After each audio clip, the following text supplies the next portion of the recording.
Once I have a full understanding of the value proposition my product or service will bring to the market, the next question is, how do I communicate that?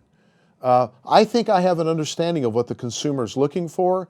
I've done my research, I've created my product, I've tested the product. It seems to work well in the marketplace.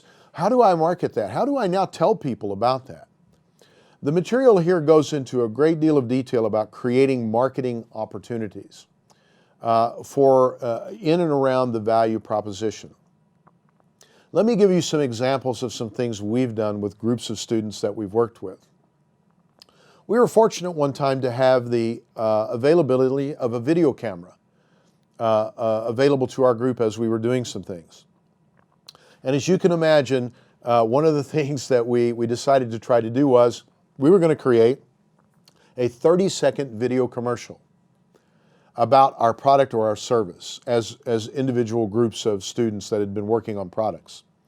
This 30-second commercial had to, and we set some boundaries for that. We wanted to make sure we got the value proposition. We wanted to make sure that we somewhere in there enunciated our target market. Hey, all of you people out there that are, trying to do this or that or the other thing. And then we also made it appropriate to where we could talk about the price in our commercial. We wanted to make sure that we were able to get that across. And I will tell you that as a facilitator, it was comedic to see it. It was one of the funniest episodes that we ever did, and I think one of the deepest learning episodes that we also did as well, because students got the first-hand view of being able to talk about all these dimensions of value and how to express that, how to build value into not only a commercial but to a product itself.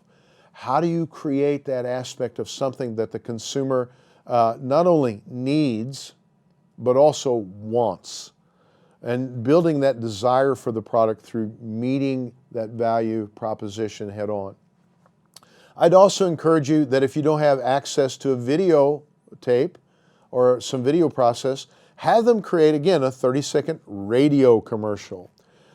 This can be done very easily if you have a smartphone or a cell phone that has a recording feature on it. You can let your students work through a script, develop a 30-second script, and then literally just record themselves on the phone and play it back and see how it sounds. Did you hit all the targets?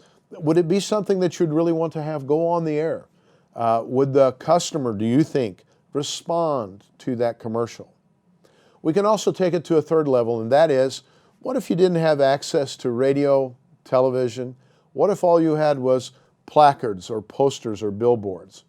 How would you create a message visually that got the value proposition over to the customer? What would it look like? What colors would you use? How would you utilize that identified logo? Remember we did that some lessons ago?